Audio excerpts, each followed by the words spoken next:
The prices have went up, obviously, because the food cost. And for a family of like 4 people, 5 people, I have them come in and say, oh my God, I spent $100 with the tip for breakfast? That's crazy.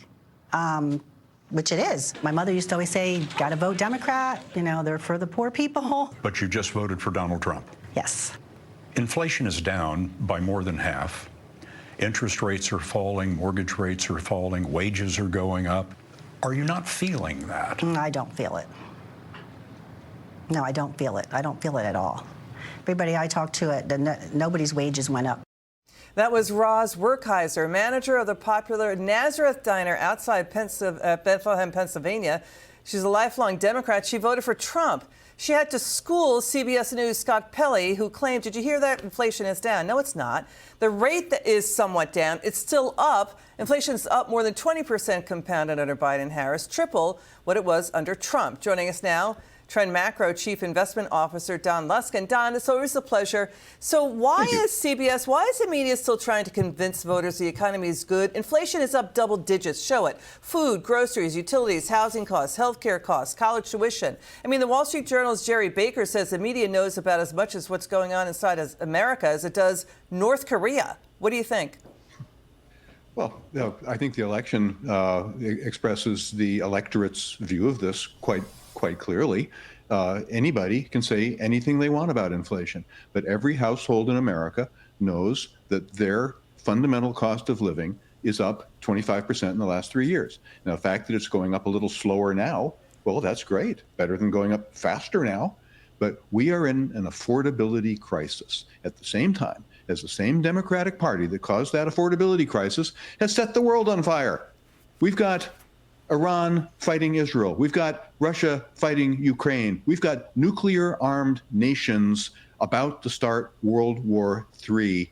And, we have a cost of living crisis, too. Okay, I think it's time to try another party in the White House. Yeah, I mean, they've held the White House 12 of the last 16 years.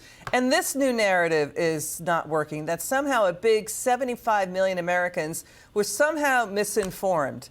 When the IRS, DHS, CBP, BLS numbers are out there on inflation and border crisis at record levels. I mean, even Axios just reported Biden-Harris White House aides admit, quote, it's very clear we got it wrong on economic policy. We just didn't listen to voters on why the Biden economy is not working for them, and people feel squeezed. So this new narrative that somehow 75 million people got misinformed?